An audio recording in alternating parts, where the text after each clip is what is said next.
أخيرا وبعد جدال طويل وكلام هنا وكلام هناك، وناس تشتم وناس تتريق وناس تجيب مش عارفة ريفيوهات وكلام من ده، في النهاية يتعرض فيلم الست بتاع منى زكي. ايه اللي حصل وايه اللي جرى وايه اللي بيحصل بعد عرض الفيلم ده؟ احنا يلا بينا نشوف بقى.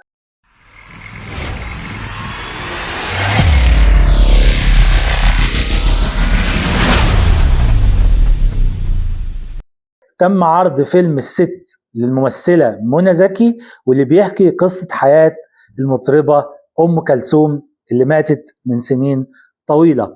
طبعا الفيلم أول ما البرومو بتاعه نزل، ناس كتيرة ابتدت تتريق عليه وناس كتيرة بدأت تقول الشكل مش الشكل، الأداء مش الأداء، منى زكي ازاي تعمل قصة حياة الست؟ ده منى زكي ليها ماضي كذا وكذا وكذا، وازاي، والست قامة والست قيمة والست ما ينفعش أي حد.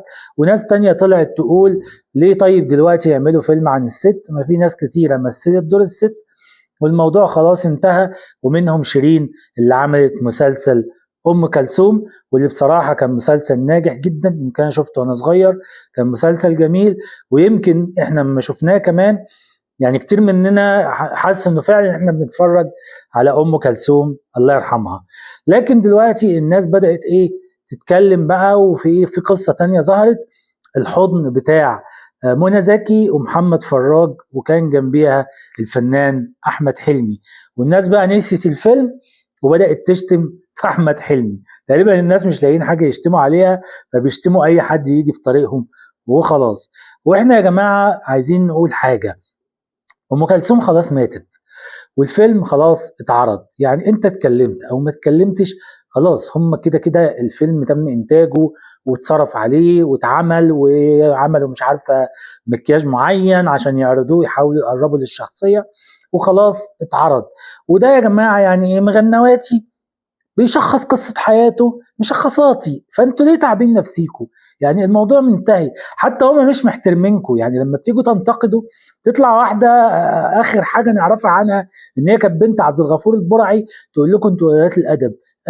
اخت حلا شيحة الفنانة هنا شيحة طالعة تقول لكل الناس اللي انتقدت الفيلم يبقوا اتفرجوا عليه الاول، يعني شغل رتح. فانتوا ليه تعبين نفسيكوا؟ ماشي، هي الناس هم مش محترمينكم، هم مش شايفينكم. يعني يا ريت مثلا عامل زي احمد زكي الله يرحمه، كان بيقول ايه؟ انا الجمهور هو المقياس بتاعي، هو اللي يقول انا انفع او ما انفعش في الدور. وفعلا الراجل لما عمل قصة حياة جمال عبد الناصر، الناس يعني هقول لك ايه، طاروا من الفرحه بالفيلم. ولما عمل كمان ايام السادات، الناس حست ان هم فعلا بيتفرجوا على السادات. وقبل ما يموت لما عمل قصة عبد الحليم حافظ، برضو الناس حست ان هي فعلا بتتفرج على عبد الحليم حافظ. ففي يعني بص، في ناس بتحترم الناس وبتحترم مقياسهم، يقول لك اه الجمهور هو اللي مقياس، الجمهور هو اللي بيقيسني انفع او ما انفعش. وفي ناس تانية ما بتحترمكوش. يعني يمكن عمرو يوسف لما طلع قال كلمة فشختنا في يعني كان ايه، لقاء صحفي، والناس انتقدته عليه، لما طلع شاف الكلمه فعلا قال لك فعلا انا حاسس ان الكلمه تقيله، وانا بعتذر لاي حد الكلمه دي ضايقته. ده واحد محترم مهما كان، يعني ممثل او مش ممثل، هو يعني بيحاول يحترم الناس، بيحاول يعمل نفسه بيحترم الناس. هو الفيلم خلاص يعني ما اتشالش من السينما مثلا، او اللقاء الصحفي ما اتشالش، لكن الراجل حاول على قد ما يقدر يبين ان هو محترم الناس، فقال يا جماعه ما تزعلوش مني. في الناحيه الثانيه الناس قالت ايه؟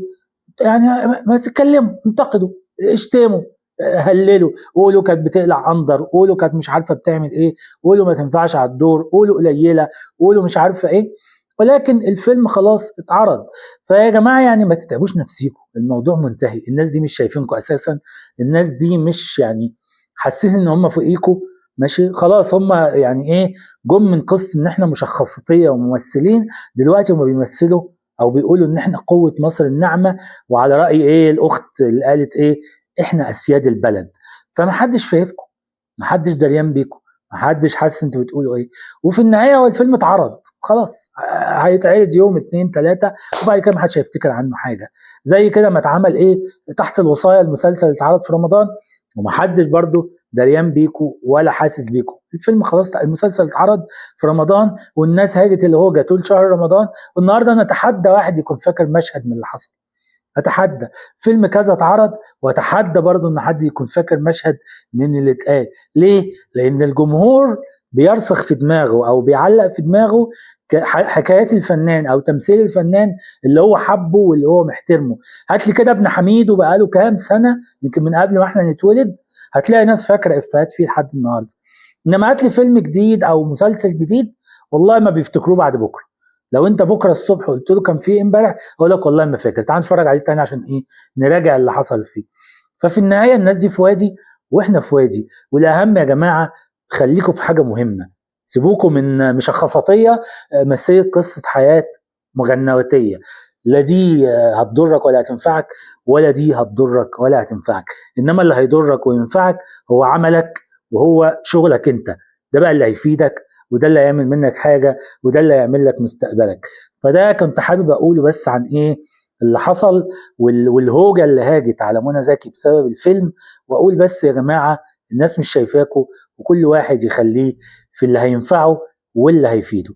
بس كده. لو عجبك الفيديو ما تنساش المتابعه والكومنت والشير، واشوفكم على خير. سلام.